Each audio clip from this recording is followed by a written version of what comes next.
Welcome everyone to Notes with Oh my God, Jack. they heard that. They did, man. They're picking up tips from you. My name is Alan Fox. What is this, like episode 8, maybe episode 9, 7 or I 8, don't, 7 or 8 or some, 9. something like that. We'll fix it in post. I'm here. My name is Alan Fox, and I'm here with a proud member of the Delta Tau Delta International Fraternity of the University of Michigan, Jack O'Brien. Former president, by the way. They need to put that on Wikipedia, man. I'm actually going to go in and start updating your Wikipedia. Oh God. The thing is, I only have one fraternity brother now that I'm in contact with after all those years. And what is interesting is those are some of the greatest, most fun, most remarkable, most growing years of my life. I had a wonderful time in that fraternity. I was the lonely little petunia in the onion patch. Uh, you know, that's a song.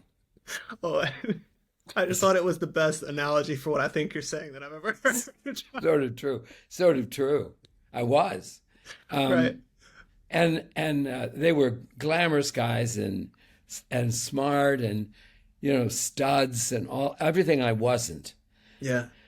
But I played piano and they knew it and they wanted entertainment, and so at 11 o'clock at night I would sit down at the piano on Saturday night and do a club act, and they were getting laid because of that club act. I'm Sure. not kidding you. Yeah, you were the whole fraternity's wingman. I love that. I was kind Yeah. of. So wait, And is that how you became president? Was it because you could bring the goods like that? That's an interesting question. I am so not the right guy to be the president of that fraternity, but that always happens to me. Yeah. I mean, I have to say this, and I sometimes don't get it. I've been on 2 or 3 juries, and when I lived in San Diego, and no names were given. Nobody knew me, I don't think. I was always the foreman. Yeah. There's something about me that says, let's go this way. Yeah, it's leadership. Well, I was actually the president of my elementary school. I was also the secretary. I wasn't in a fraternity, but I was the president of both of those. And it was actually my first dabbling in identity politics, because I ran for both of those positions, not because I wanted them, because all girls were running. And I knew that in elementary school, I'd split the vote and I'd get all the boys' votes. And I was like, oh, the girls are going to split each other up and cancel each other out. So I was like, even before I was thinking about safe space. You know what I mean? What a mind. Yeah, What an infant mind you had. Yeah, someday we'll get my mom on here and she'll tell you, because she really Okay. liked that I pulled that. Anyways, so let's jump in, man. I've been so excited to talk to you since last week about, Yeah. you were going to sleep on it and then we were going to see what happened. So fill us in. Well, I took it out. I fixed it. I fixed it basically by not insisting that I be right. And I listened to the kids. They were not happy with this whole opening, but they were not against it either. And when you try to ask actors to just behave normally, they don't really know how to do that. They really don't like it. And as I myself, if I come into a theater and it's like audience participation, Yeah. I want to run and hide Right. so fast. Right. Somebody, Right. please don't call on me. Please don't call on me. Yeah. So they're a little bit like that. And I was fairly upset a little bit. I found myself atypically, I think, a little wounded. And I thought, oh, well, I'm working very hard with them and they know this is important to me. And there's a whole concept here about getting into the play and getting out of the play. And then I just and it was happening while we were broadcasting. I was backing off the whole thing. Yeah. And I could feel thought, that.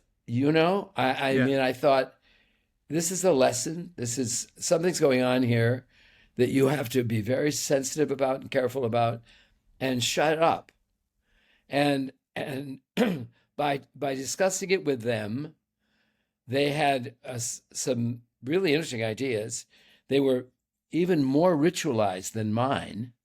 And what do you mean when you say ritualized? Well, I mean, they thought there was something sort of strange and formal and ritual about beginning with the scripts. They wanted the scripts, but they didn't want to improvised language. I thought that was great. I said it should only be um, uh, Ibsen. We shouldn't be using other people's language. Yeah. And then it got kind of formal. And then I realized that I have these strokes of light that come separating moments and focusing on moments. Hmm. And they meant one thing to me a long time ago. Now they feel like something different. Well, what they do represent is a kind of Brechtian, pay attention, folks. You're watching, careful, Yeah. and without even explaining it. And I didn't set it up very well. So I thought maybe I could set this up more sensitively. And I mentioned this. They loved it. The kids loved it. The actors loved it. Hmm. So I did that. And then there was such a really cool thing. At the end of the production, they have this very big formal call, beautiful curtain call. Hmm. And then they turn and they produce the scripts they had at the beginning and they throw them on the table and the lights change and they go away. And I thought that was gone now because we had not done an extensive arc involving the scripts. Yeah. They didn't like the idea. Oh, yeah, I think I mentioned this. People were saying they don't know their lines. Why are they Right. carrying scripts? Right. And they weren't referring to the scripts. Yeah. Yeah. But the audience didn't understand why they were there. Were they insecure? And that upset them, and rightly so. Sure. So I took all of that out. But I kept a framing device. Yeah.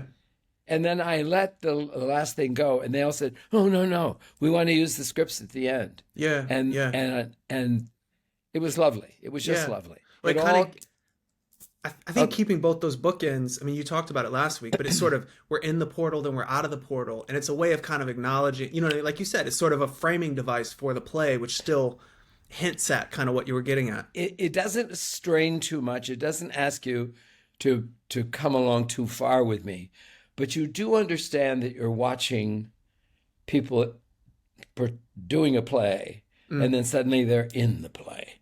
Yeah. And it's immense, and Yeah. they're wonderful. Yeah. And so it's a very difficult thing. It's been very painful for Yeah. me. It's very exhausting for them. I think they're very proud of it. The audiences seem to be really enjoying it a lot. It's sold out. They're extending it for 2 weeks.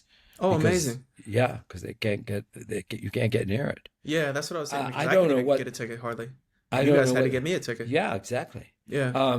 And a lot of people have called in and said, "Well, we can't. We have no tickets." Yeah. So I don't know what that means in terms of this. I mean, I'm at the point in my life when I try not to read the reviews really, because it can color the situation in a way. I mean, you have to be concerned because is it successful? Will people come to see it? Will I get hired again? Will they get hired again? There's that responsibility. Yeah.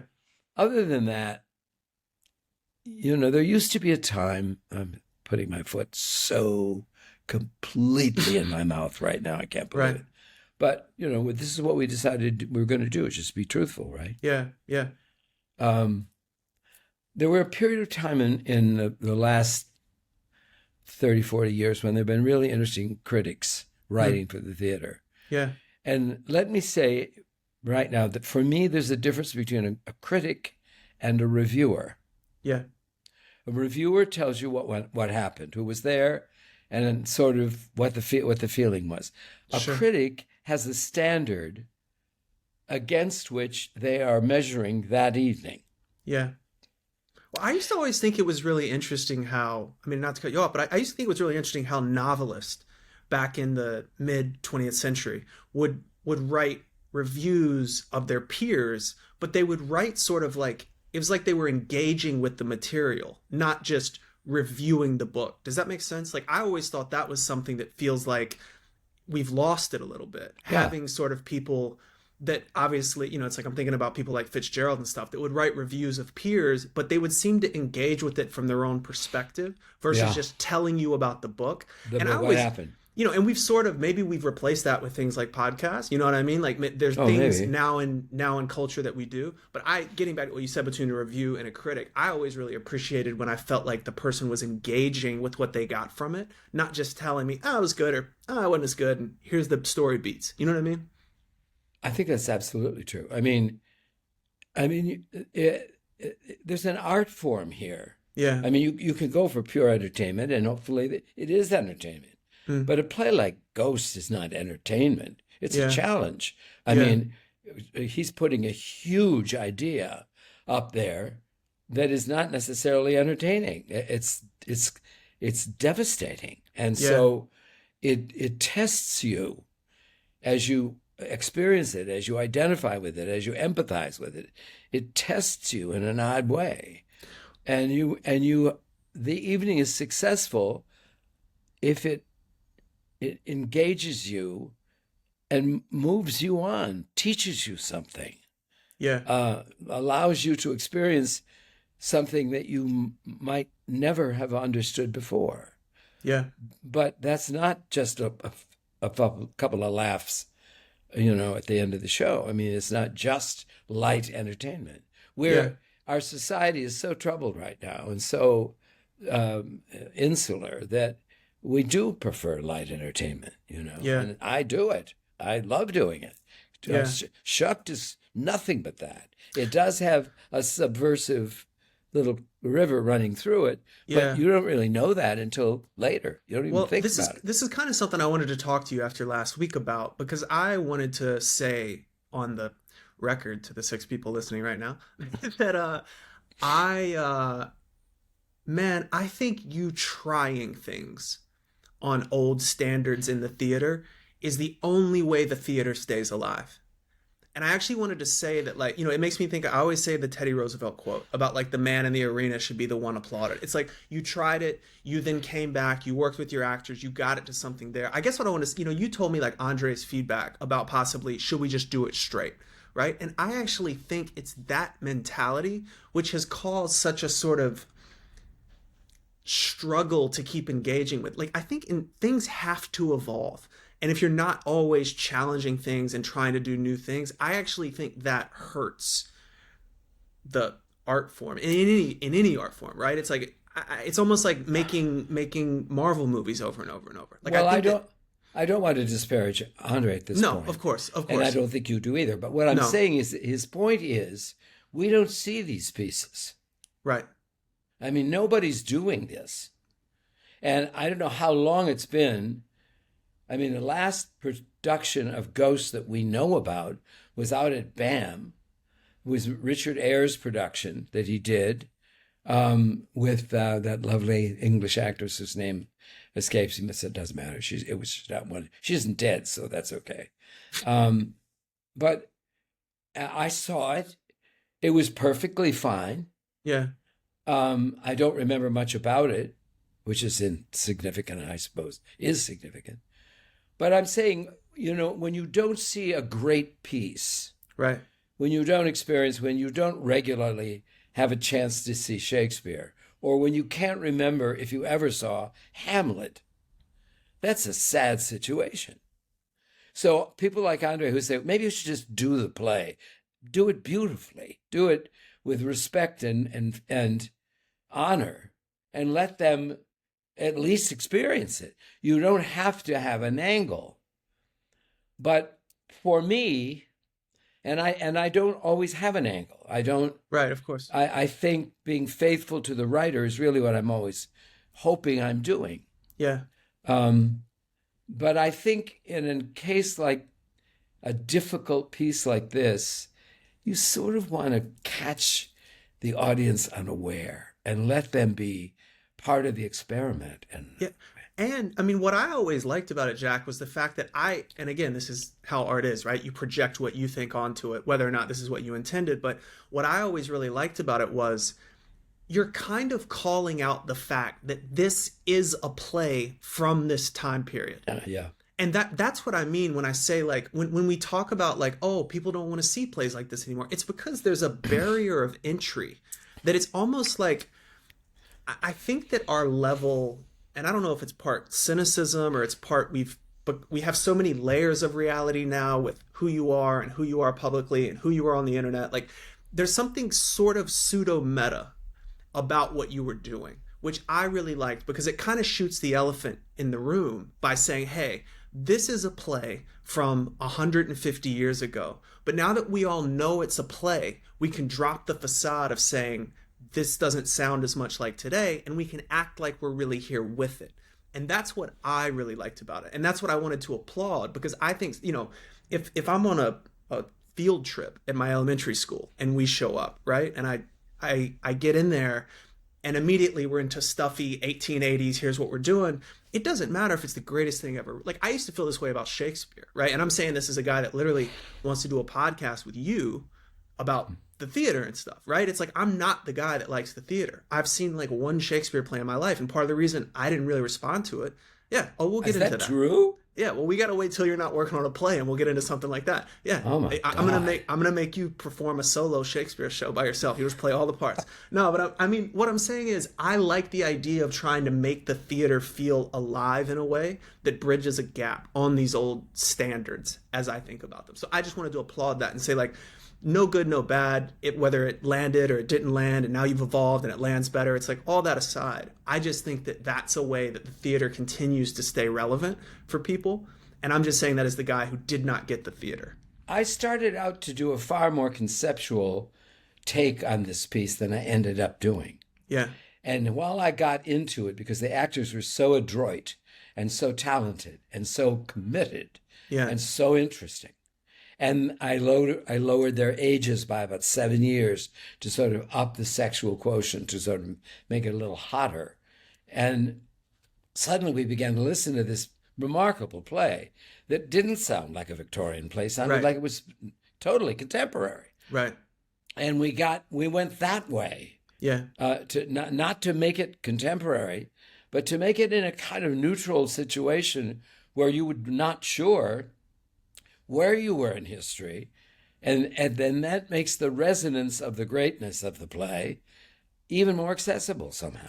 Totally. Yeah. And I just wanted to applaud that. But I actually want to pivot for a second, because I want to ask you about letting go of things, actually, for the back half of this, because I feel like, I mean, and you correct me if I'm wrong, you're starting to step away a little probably from this product. Like, now that you have this sort of fixed, I'm guessing that there's starting to be a kind of, are we moving into the flow of the next one? And I want to frame this with, we got a pass yesterday from a director, possibly producer, we're really holding out for the Black Cyclone, which we don't need to say his name, but you know who it is. Yeah. Yeah. It was out of nowhere, and it's been like 6 months waiting on, and we heard positive, right?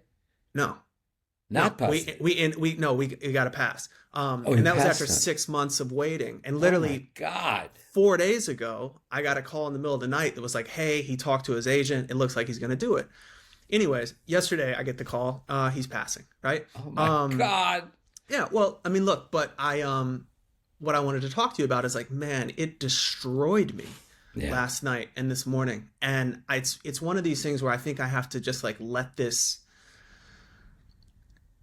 project go, like emotionally and mentally. And I'm curious, like, something like Ghost, right? You set out to do this thing, you worked on it, you get to it. It's like, now here you are, obviously you haven't completely let go because you're still in previews, but it's like, how does that process, how do you deal with that process? This is so interesting that we're having this conversation, because it always is. Well, in this case, I had a dream last night about the play. And the play has been hard for me. I think I've told you this.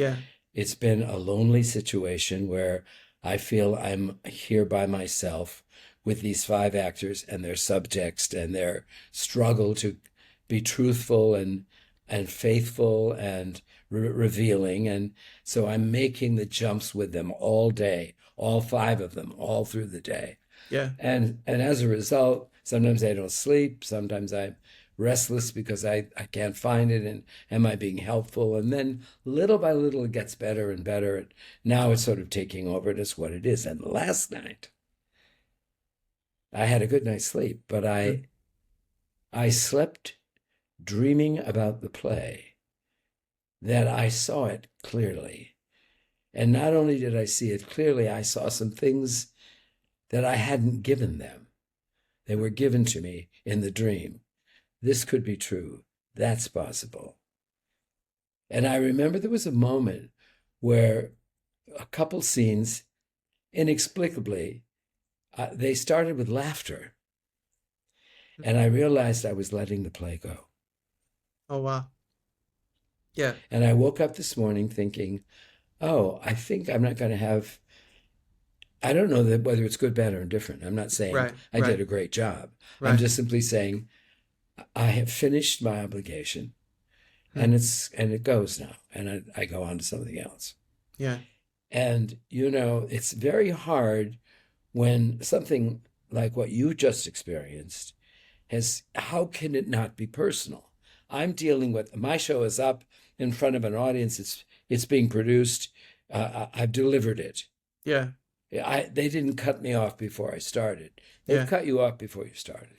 Yeah. Well, And and also just to add context, it's like it's been 5 years of this thing almost finding the right pieces, and it was brought to me by an actor, and then he left, and another director left, and another actor left, and then we have another big director, and then maybe a producer, and all these things that happen to it, and there are great producers on the project, and the adage in Hollywood is like it never dies, right? There's always the next cycle coming. But I think, like, for me at least, it's like emotionally, me caring, like that's what I realized when I got the call yesterday. I got so angry, and I was kind of just like, man, I can't, because where my mind always goes is I actually can't do this with my life because I can't handle this part. You know what I mean? Like that's yeah, where, and yeah. it's really interesting, and that's why I was curious. I mean, it's funny the dream would happen. But I but had the odd but the odd thing is when you say you don't belong in this world, I don't belong in that world either. And I know this piece. You gave it to me a long time ago. I yeah. read it. I know that I haven't read it recently, but I know it's undergone different concepts and Hmm. you've moved it on. And I know nothing about the movie business and frankly care less. Couldn't care less about it. I just like to go when I can. But I don't need to know, you know? Yeah. Of all the projects that are out there, are you kidding me? This is a slam dunk. Everything about this show, everything about this screenplay, the subject matter, the historic perspective, the reality of it, the appeal of it. What are you talking about? Who in the world isn't A going to want to be in it and to play that part, and B, these days everyone's going to want to see that. I think to myself, if you think that's complicated for you to hear it, then somebody like me who doesn't get this at all, who says, I see a lot of crap that comes by, goes in and out, and I think, why did they make a movie out of that? This makes sense to me. Yeah. So, No. I can't even comfort you at this situation. Well, no, but it's just one of these things. I mean, for me, I look at it as the script that I learned how to write on in a lot of ways. You know what I Yeah, mean? It was a labor of love in a lot of ways where I felt so connected. It's funny because part of the feedback, the protagonist is African American, and part of the feedback was about it not reflecting the experience, not yeah, reflecting the experience in the 1880s of this African American, according to this person we were waiting on, or right. he didn't think so enough. And it's funny because I had never connected to a character more than that character, and that's what I mean in like letting go. It feels like no, and I want to stay out of like no good, no bad. It's just like emotionally, I love that you had that dream because maybe that, I mean, even as you were saying it, I felt something kind of shifting in me, and maybe that's part of, I I've don't got to know, it's say, part of what it I've is. got to say something else. I got to say something else. There are two realities. There's the reality of facing the public, the marketplace, and it goes or it doesn't. And this, I don't know, you didn't look at the Oscars this last weekend because it's the last thing No, you did, that's not what I but I did. did. I looked at them, Yeah. and I had no dog in that fight of any kind. And they were sort of, the show's sort of, I had a good time. I mean, the dresses are fun and all that sort of shit. But I suddenly was aware that an unusual movie won and took five prizes out from under Demi Moore, out from under Wicked, blah, blah, blah, across the board. Anora, I don't even know what the fuck it's about. A low budget film in Brooklyn, about a hooker in Brooklyn. What? Okay. It's kind of, it kind of reminds me of Pretty Woman, actually. I haven't seen it either. Well, but it is. it feels like Pretty Woman with a Russian guy instead of I Richard think Gere. that's it. I think that's it. That's sort of it. Which I love because it's shot really artsy, but it's just Pretty Woman. I don't know. I haven't Yeah. seen it though, and I'm sure I haven't either. whatever. Well, we Yeah. won't be saying it anyway. Well, I But don't what know. I'm saying is, there's that reality. Yeah. Then there's the reality of your own journey. Right. And when I look back over the countless shows that I've done, and the ones that were hits, I hardly remember them. The ones that didn't quite make it, and I think, what? I don't understand that. I mean, let me give you an example. Let me give you two examples in my own career. Yeah. I did a piece the first piece I did with Nathan Lane is a piece called The Nance, about this gay character on the stage. And wonderful play. When we did it, almost everybody, all the designers, not only got Tony nominations, they won. It was across the board, and people still talk about it. I wasn't even nominated. I was the director who hired those people, Right. and guided them through the entire experience, in which they all got prizes. Right. Right. And I didn't even get to stand on the stage. Yeah. That was interesting. Yeah. Then somewhat later, I do this revival of Carousel, where I got to see that. Yeah. where the producer insisted that I have a black Billy, and this is about domestic violence. He hits the woman, and it's, as a result, it's not a very famous, it's not one of their most successful musicals, because it's problematic in that respect. Sure. We worked so hard on it. Yeah. And Justin Peck, who won a Tony for his choreography, and I worked with everybody and found an entirely different way to tell this story. And I put the star keeper, who's only at the end of the thing, in the prologue, made him black, so that the young black man had a religious figure of, Sure. of color, Yeah. that wasn't being condescended racially to blah, blah, blah. Renee Fleming is in it. Yeah. It's phenomenal. Yeah. It did okay. Nobody has ever mentioned that we took chances with that show. No one, not one review said this was a revisionist version of this piece. Right. When I think of it now, I love it so much. I'm so proud of it. And I feel like maybe 6 people know what I'm talking about. Yeah. That's the other part of being who we are. These are, I suppose it's like having children who either go into drugs and alcoholism, Yeah. or they become superstars. Yeah. This late in my life now, it is not the record of the successful ones that I remember. It's those personal pieces where you stretched, made a journey, confronted something, moved it on, changed. That's the reason you do what you do. Do you think that those stick with you because they forced you to grow, or because it hurts a wound of being unacknowledged? No. Okay, well, I'm just saying, you're the one that said you didn't get to stand on the stage. No. I've been celebrated as much as anybody we know. Yeah. And I've often said the quote is, "Success only feels good. You don't learn anything from it." Sure. It is when you put your heart in something, and it imperceptibly moves in terms of your own ability to articulate, that you're not fucking wasting your time. Yeah. And what I'm saying to you is, I'll be amazed if somebody doesn't pick that show up. Sure. That script up. Right. And Hollywood is full of that. So it's not dead Yeah, yet. yeah, I yeah. think it's No, right. of course. But Of course. nevertheless, the pain is real. Right. The rejection is real. And the thing is, unfortunately, it's made you a better writer. Yeah. Yeah. Sorry. No. Sorry. Right. Yeah. That's the price. Yeah. That's the price. And it's not the same thing as being adored or having a big, I'm not a wealthy man. Really?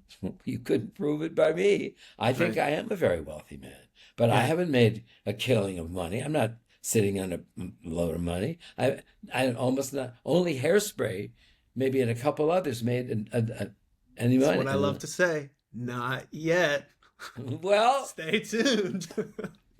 well, what I'm saying is that I realize I don't care. Yeah. I don't know anybody's had more fun than I have. Yeah. And I don't know that and I think even my peers will agree with me. What a fucking role what an incredible run I've had.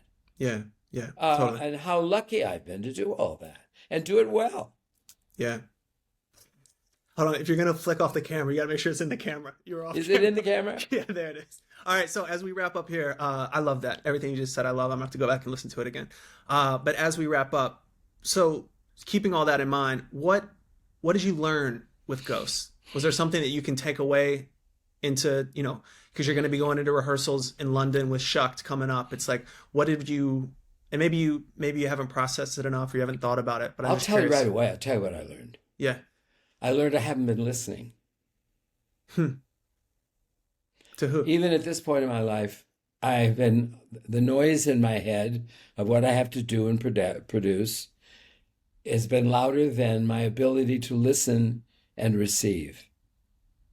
And because of the quality of the actors, because of the clarity of this wonderful translation that Mark Oro has done of the play, I was stunned into silence, and out of silence came a clarity that I couldn't identify. I don't even recognize the play.